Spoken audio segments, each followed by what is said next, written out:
Bonjour, bienvenue en Transparence, le magazine de la rédaction qui parle de l'actualité et qui donne la parole à ceux qui font l'actualité. Et notre invité ce midi, c'est Thierry Santa, le président du Rassemblement, membre de l'Avenir en Confiance, élu de la province sud et du Congrès. Bonjour. Bonjour. Merci d'avoir accepté notre invitation. Alors que les institutions issues des provinciales du 12 mai se mettent en place avec plus ou moins de difficultés, nous y reviendrons bien sûr en détail. Mais je voudrais d'abord revenir sur le scrutin même du 12 mai. La liste sur laquelle vous figuriez en deuxième position, l'Avenir en Confiance, a été le grand vainqueur de ce scrutin avec 20 sièges sur 40 à la province sud, 18 sièges au Congrès. Avec un peu de recul, vous analysez comment cette victoire, comment est-ce qu'elle a été rendue possible ?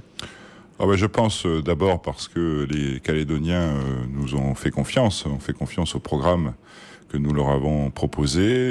Je pense aussi à la liste qui composait notre liste de l'Avenir en Confiance, aux personnalités qui en faisaient partie. Je crois aussi qu'il y a eu une réaction forte de la population après une mandature extrêmement difficile ces 4 dernières années. Donc ce sont tous ces éléments et je n'oublie pas le travail énorme qui a été fait par nos équipes sur le terrain, dans toutes les réunions que nous avons organisées pendant cette campagne, sur les distributions de documents partout sur la province sud. Donc je crois que tout ça a porté ses fruits et a abouti au résultat que vous énoncez. Et à l'inverse, le scrutin a vu l'effondrement de Calédonie Ensemble. Ça non plus, on s'y attendait pas vraiment. Est-ce que l'ampleur de la défaite, en tout cas, vous a surpris et est-ce que vous attendiez à un tel résultat ? On s'attendait à ce que les Calédoniens réagissent, comme je l'ai dit précédemment, à la politique qui a été menée ces 4 dernières années. Et très sincèrement, on ne pensait pas que l'ampleur de la défaite aurait été si forte, mais on savait que de toute manière, Calédonie Ensemble allait perdre de l'envergure à l'occasion de ces élections. Mais je pense que c'est vraiment la somme de tout ce que j'ai dit. C'est à la fois donc ce ras-le-bol de la population calédonienne, mais aussi peut-être les propositions que nous faisions de notre programme, qui permettaient de redonner confiance aux Calédoniens en leur avenir. Et c'est ce que nous avons constaté le lendemain de ces élections, où tous ceux qui nous avaient soutenus et au-delà nous ont partagé leur satisfaction et leur envie maintenant d'à nouveau s'investir pour la Nouvelle-Calédonie. Alors, troisième élément de ce scrutin, et on en parle beaucoup, c'est l'émergence de l'éveil océanien, avec 4 sièges à la province sud, 3 au Congrès. Alors, on reviendra sur les déclarations de son président, sur son attitude depuis son élection. Mais le succès électoral de l'éveil océanien, vous l'expliquez comment ? Est-ce que vous l'aviez vu venir ? On savait que l'éveil océanien allait faire un certain score. On était interrogatif sur leur capacité à passer la barre des 5%. Ils y sont arrivés, mais largement, puisqu'ils ont fait plus de 6000 voix. Leur positionnement a été très clair dès le départ, puisqu'ils ont considéré que tout en étant majoritairement loyalistes, ils avaient l'intention de prendre des positions qui allaient au-delà des codes habituels, en considérant que c'était les projets qui étaient les plus importants et que le président du mouvement l'a dit à plusieurs reprises, il ne s'empêchait pas d'imaginer de travailler avec les indépendantistes, ce qui ne signifiait pas pour eux travailler pour l'indépendance. Donc c'était un positionnement différent du positionnement classique dans lequel nous sommes maintenant depuis une trentaine d'années, avec d'un côté les loyalistes, d'un côté les indépendantistes. Eux ont clairement pris position au centre et agiront, et ils ont agi, ils l'ont prouvé ces derniers jours, en fonction des circonstances et de leur volonté de dépasser ces clivages habituels. C'est un positionnement communautaire également. Alors, on parle d'une stratégie électorale, mais au-delà, est-ce que c'est vraiment... comment est-ce que vous l'interprétez ? Il l'a dit, Monsieur Milakulo Tukumuli, ça a été vraiment une stratégie électorale de s'appuyer sur sa communauté pour faire avancer les idées qui étaient les siennes. Visiblement, ça a été une bonne stratégie. Je crois que la communauté avait besoin de retrouver une forme de dignité, c'est ce qu'il exprime.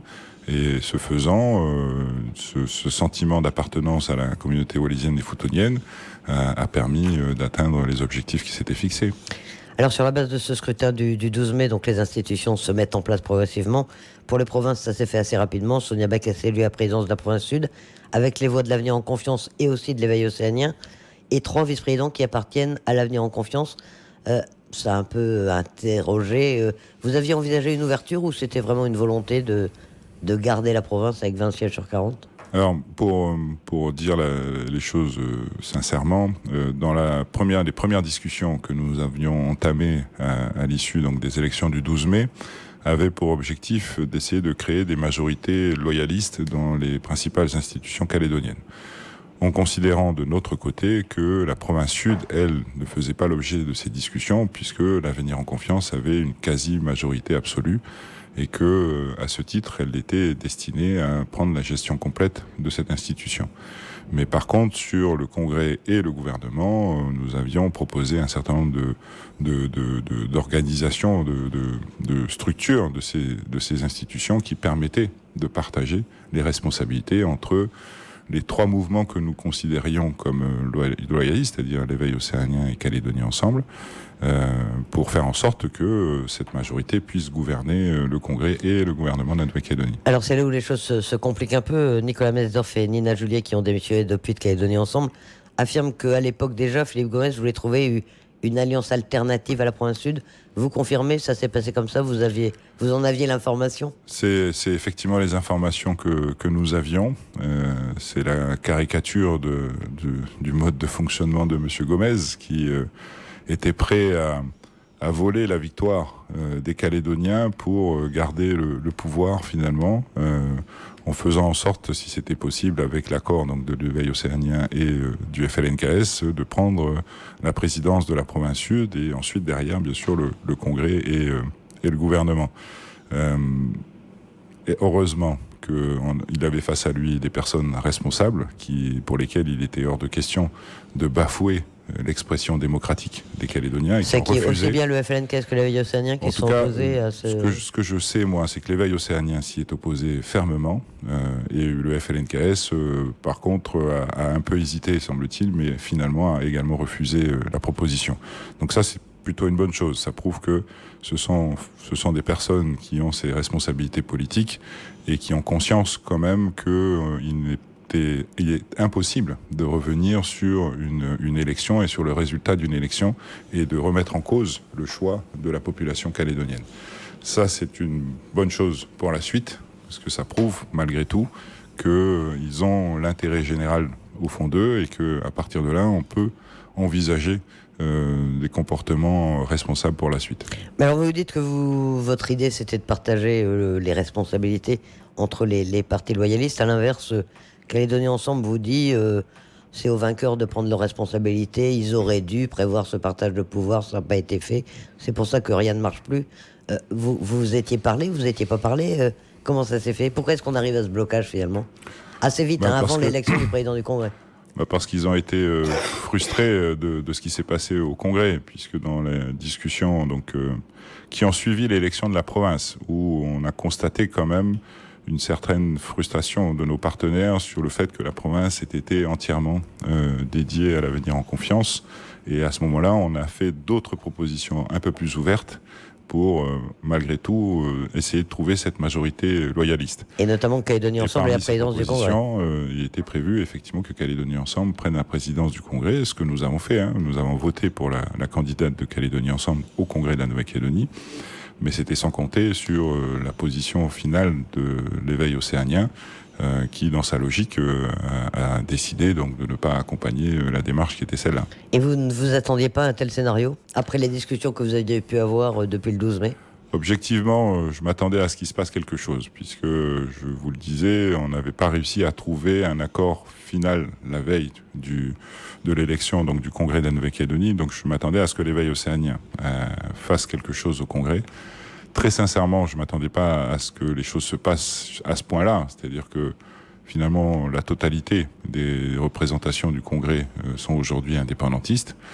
Mais je crois comprendre qu'ils sont allés jusqu'à ce niveau de vote en bénéfice des indépendantistes aussi parce qu'ils n'ont pas du tout apprécié la candidature de Magali Manuel Allo à la présidence du Congrès. Ça s'est décidé comment? Parce que vous avez soutenu cette candidature, l'Avenir en Confiance a voté pour elle. C'était maladroit? C'est Calédonie Ensemble qui l'a présentée? C'est passé comment? Clairement, c'est Calédonie ensemble, puisque dans l'organisation que nous proposions, c'était eux qui étaient susceptibles de prendre cette responsabilité, et donc c'était à eux de définir le candidat qui leur paraissait le meilleur. Mais on ne peut que constater que ce n'était pas un choix judicieux, puisque, je vous disais, la réaction derrière de l'éveil océanien prouve qu'ils ont compris ça comme étant encore une instrumentalisation de la communauté au bénéfice d'autres. Et c'est ce contre quoi ils se battent, d'après ce que je comprends de leurs déclarations et des échanges que nous avons, fondamentalement. Donc ça a été la pire des choses finalement que nous puissions faire. Donc à la limite, si vous aviez soutenu Calédonie Ensemble et vous un autre candidat, on peut penser que le vote de l'éveil océanien aurait peut-être été différent? Je pense qu'il n'aurait pas été aussi maximal dans ses décisions. Mais alors bon, on entend les réactions effectivement de déception, voire plus. Hein. Vous avez même parlé dans vos rangs de trahison après l'élection de Roch Comitan à la présidence du Congrès. D'un autre côté, vous le savez, vous l'avez déjà fait. Hein. En 2011, c'est le Rassemblement qui a fait élire Roch Comitan à la présidence du Congrès. C'est pas la même chose? C'était d'abord, à l'époque, pas du tout le même contexte. Je rappelle, à l'époque, le Rassemblement était sorti majoritaire des élections de 2009, relativement majoritaire. Et c'était pour nous une façon justement d'ouvrir les voies du dialogue pour envisager la sortie de l'accord de Nouméa. Et donc un geste qui a été fait vers la minorité indépendantiste pour essayer d'avancer dans ce sens. On était dans un contexte différent aussi par rapport au fait qu'on était dans une mandature classique de l'accord de Nouméa. Aujourd'hui, le contexte est totalement différent. On est dans la dernière mandature de l'accord de Nouméa. On est dans la mandature qui va voir les prochains référendums se tenir, et surtout la mandature qui va décider de l'après-accord de Nouméa. On est d'une certaine façon un peu au pied du mur aujourd'hui, et donc tout ce qui est en train de se passer finalement va dans le sens que nous avions essayé en 2011 à l'époque, mais avec, je le répète, un contexte qui va peut-être permettre d'avancer plus efficacement en la matière. Ah, vous parlez de mur, Mila Kulo-Tokumole lui aussi parle de mur, le président de l'éveil océanien. Il parle d'une sorte de mur invisible qu'il faut briser entre ceux qui sont pour la France et ceux qui veulent l'indépendance. Comment vous interprétez ça? Ça vous semble utopique ou ça vous paraît effectivement une façon d'envisager l'avenir? Qu'est-ce que vous lui répondez quand il vous dit ça? Moi, je pense que le mur invisible dont il parle, il se brisera le jour où les Calédoniens le décideront. Autrement dit, au moment des référendums et après les référendums.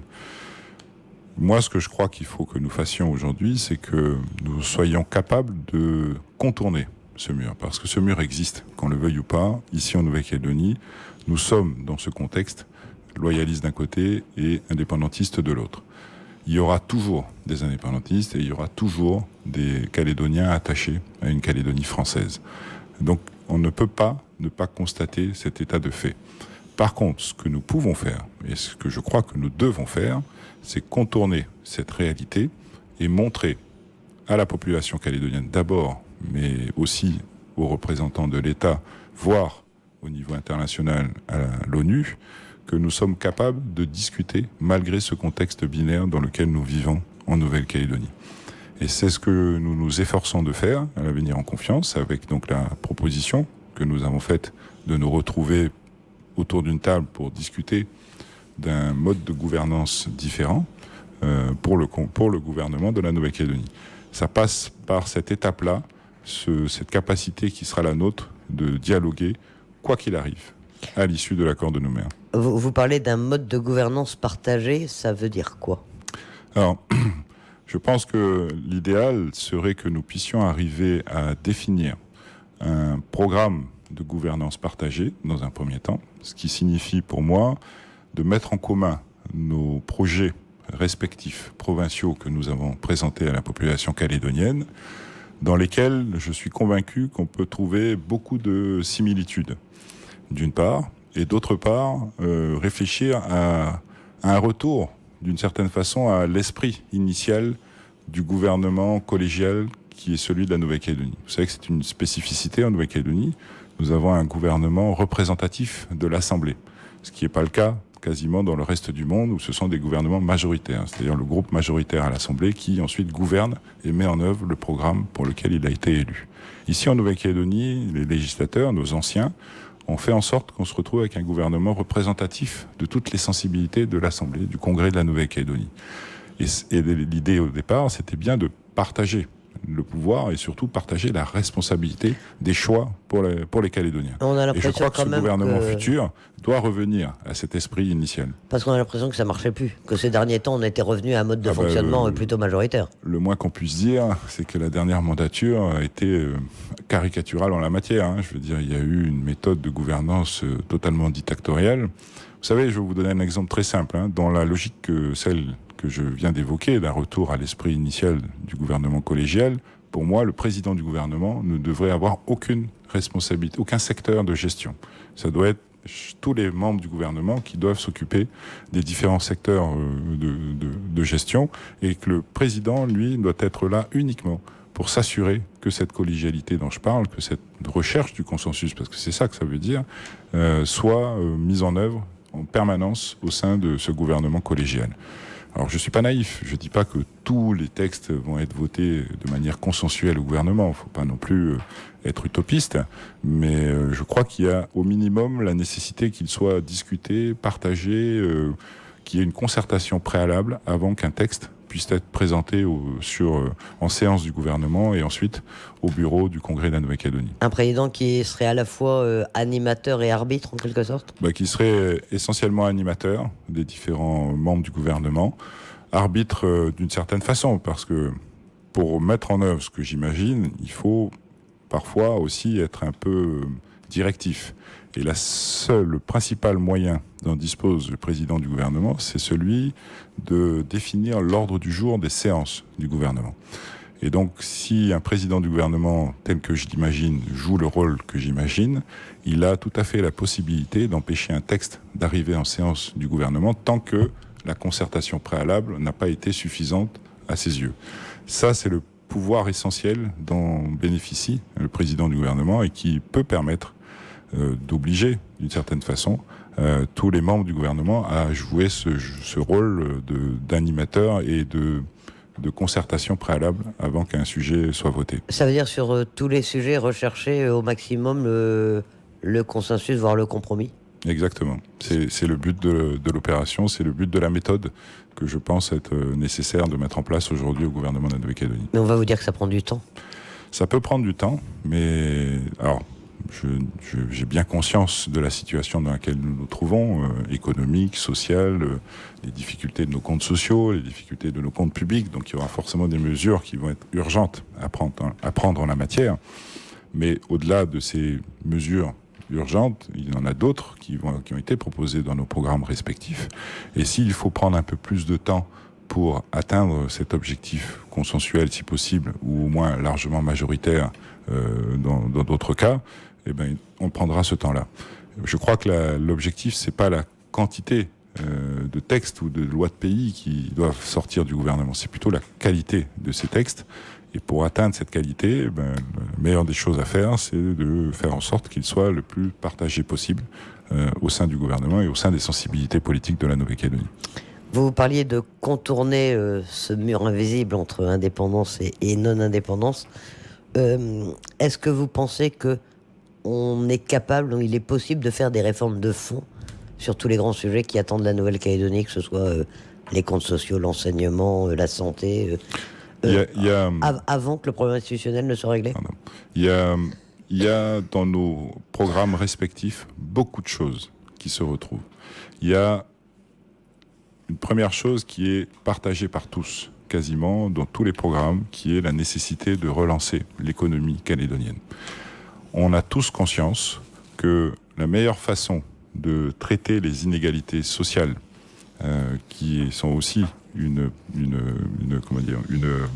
préoccupation commune des uns et des autres, la meilleure façon de le faire, c'est d'avoir un système économique qui fonctionne, qui se développe, qui crée de l'emploi, qui crée de la richesse, qui alimente donc les comptes sociaux, qui alimente les caisses publiques. C'est que de cette façon-là qu'on pourra traiter efficacement les inégalités sociales.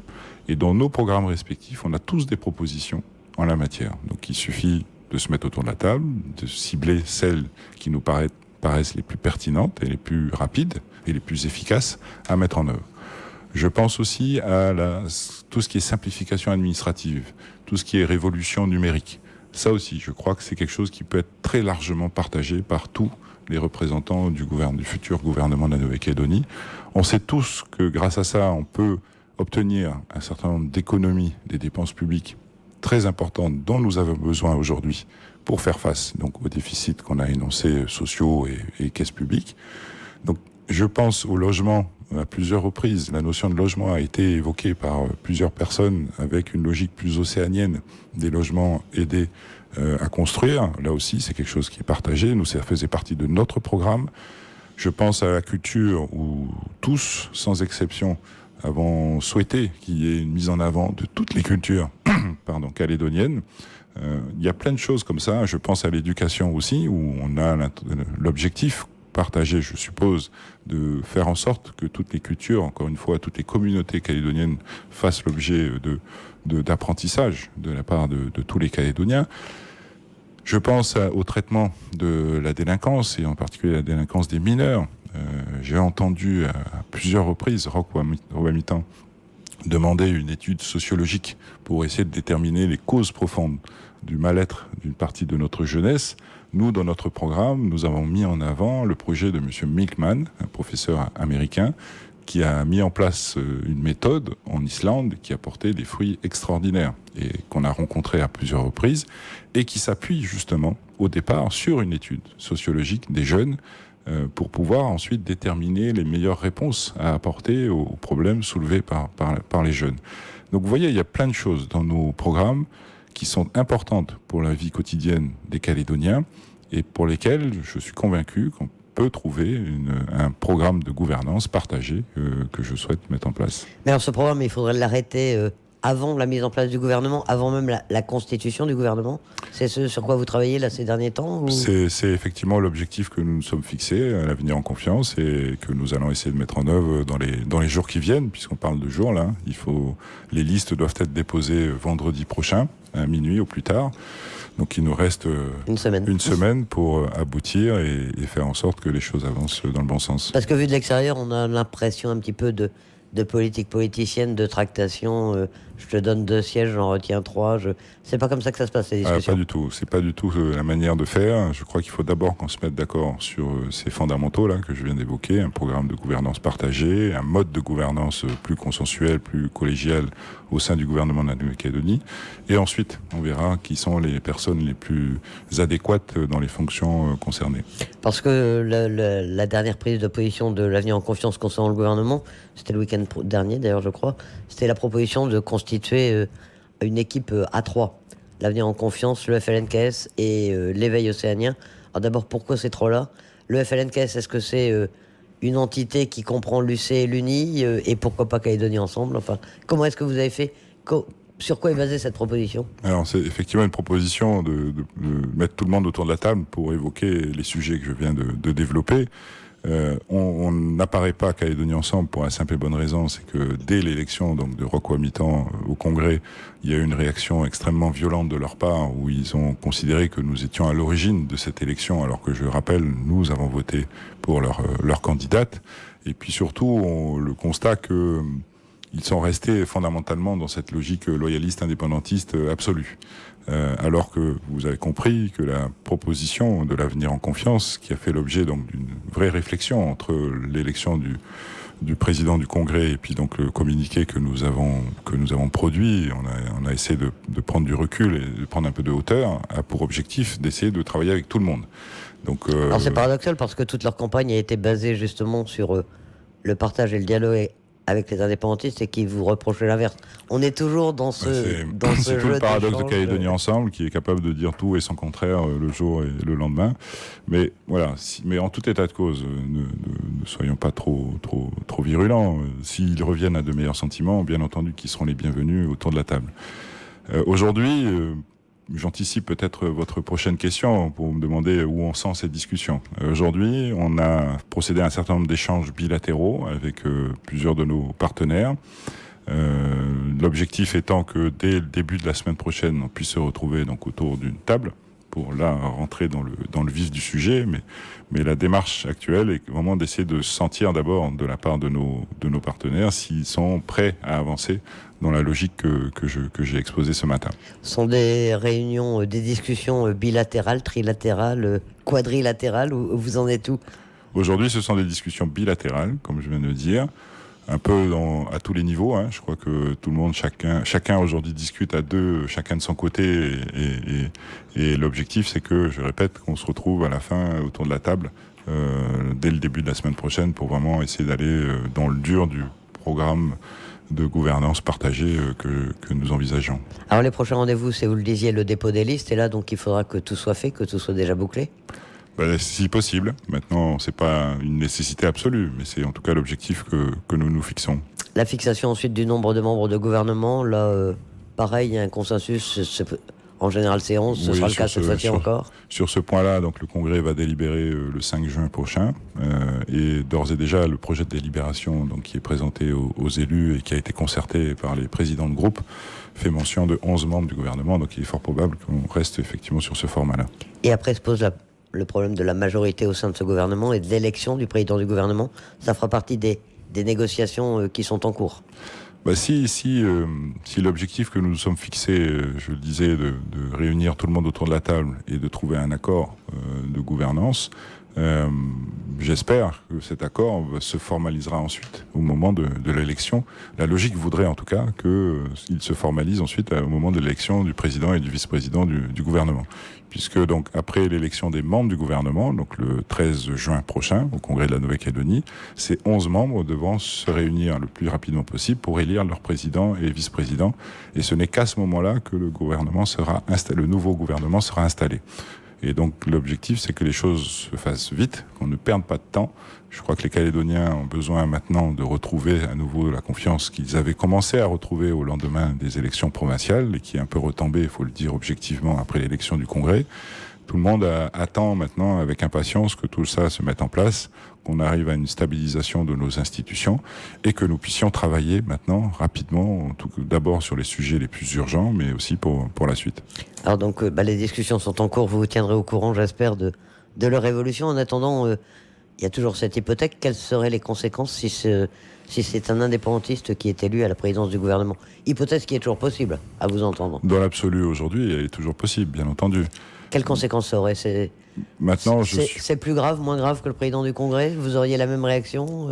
Je pense que, je vais être très honnête avec vous, je ne suis pas persuadé que ce soit le meilleur message à envoyer, tant à nos concitoyens et au monde économique en particulier, que à l'État et voire au niveau international. Parce que là, on se retrouvait dans une situation quand même assez ubuesque avec un référendum où 57% de la population a décidé de rester français, avec des élections provinciales où à nouveau il y a une expression largement majoritaire de la population qui a voté pour des listes non indépendantistes, et en finale avec un congrès présidé par un indépendantiste et un gouvernement présidé par un indépendantiste. Je crois que le message serait, le moins qu'on puisse dire, pas clair du tout, et peut-être très mal compris au niveau national et international. Mais on n'en est pas là, les discussions se poursuivent encore. Tout à fait. Thierry Santa, merci d'avoir accepté notre invitation dans ce magazine Transparence. Merci à vous.